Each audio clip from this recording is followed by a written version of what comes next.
অনলাইনে মগজ ধোলাই করে জঙ্গি নিয়োগ। এই মডেলেই বাংলায় জাল বিস্তার আনসারুল্লাহ বাংলা টিমের। জলসা থেকে মগজ ধোলাইয়ের সেই নেটওয়ার্ক এখনো সক্রিয়। অসমে ধৃত আনসারুল্লাহ বাংলা নেতা শাহিরুল ইসলামের ডান হাত মোহাম্মদ সাবের শেখকে জেরায় চাঞ্চল্যকর তথ্য গোয়েন্দাদের হাতে। কলকাতায় ধৃত বাংলাদেশি মোহাম্মদ আবিদুর রহমানকে জিজ্ঞাসাবাদে চাঞ্চল্যকর তথ্য। কলকাতায় 1 বছরেরও বেশি সময় ধরে থাকছিলেন আবিদুর। বন্দর এলাকায় বিভিন্ন ঠিকানায় থাকতেন তিনি।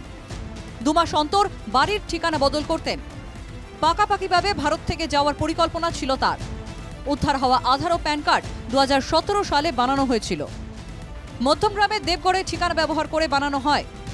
নথি তৈরিতে সাহায্য করেছিল বারাসতের যুবক রাজু নামে ওই যুবকের খোঁজে ইতিমধ্যে শুরু হয়েছে তল্লাশি। পুলিশের জালে আরো 3 বাংলাদেশি। মুর্শিদাবাদের জলঙ্গি সীমান্তবর্তী এলাকায় বিএসএফ এর হাতে ধৃত। অবৈধভাবে ভারতে আসায় গ্রেফতার। ধৃতদের সঙ্গে আরো 3 জন ছিলেন বলেই জানা গিয়েছে। তাদের খোঁজে শুরু হয়েছে তল্লাশি।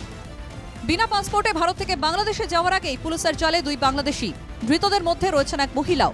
উত্তর 24 পরগনার বাগদার বইকলা এলাকায় টহলে যায় পুলিশ, আর সেই সময় সন্দেহভাজনদের গ্রেফতার করে পুলিশ। ধৃতরা বাংলাদেশের বাগেরহাটের বাসিন্দা। চোরাপথে বাংলাদেশ ফেরার আগেই বাগদা থানার পুলিশের হাতে গ্রেফতার হয় তারা। রাজ্যে একের পর এক জঙ্গি গ্রেফতার। জেলায় জেলায় প্রতিযোগিতা হবে।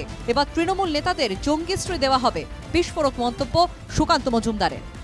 যে হারে জঙ্গি বেরোচ্ছে, আমার তো মনে হয় এরপরে জেলায় জেলায় জঙ্গিশ্রী প্রকল্প এগুলো চালু হয়েছে এবং কাউকে হয়তো জঙ্গিশ্রী অ্যাওয়ার্ডও দিতে হবে। তৃণমূলের কোন নেতা, শওকত বাবু বেশি করছেন না অন্য কোথাও শেখ শাহজাহান বেশি করছে, বা মালদা জেলার বক্সি সাহেব বেশি করছে, নাকি মুর্শিদাবাদের হুমায়ুন কবির বেশি জঙ্গি বের করতে পারছেন, তার উপর নির্ভর করে জেলায় জেলায় কম্পিটিশন হয়ে জঙ্গিশ্রী উপাধি দেওয়া উচিত এই সমস্ত তৃণমূল কংগ্রেসের নেতাদের। বিজেপির ব্যর্থতা, বিএসএফ এর ব্যর্থতা।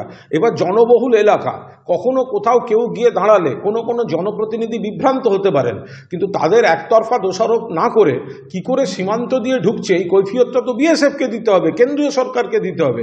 আর এখানে যদি কোনো দুষ্টচক্র কাজ করে থাকে, সেটা সিপিএম জমানাতেও করেছে, ত্রিপুরাতেও করছে, আসামেও করছে, অন্য রাজ্যেও করছে, পুলিশ ব্যবস্থা নেই। কাদের মদতে বাড়ছে রাজ্যে অনুপ্রবেশ, তা নিয়ে তুঙ্গে রাজনৈতিক চর্চা। এরই মাঝে প্রশ্ন উঠছে নিরাপত্তা নিয়েও। Bureau report, NKTV Bangla.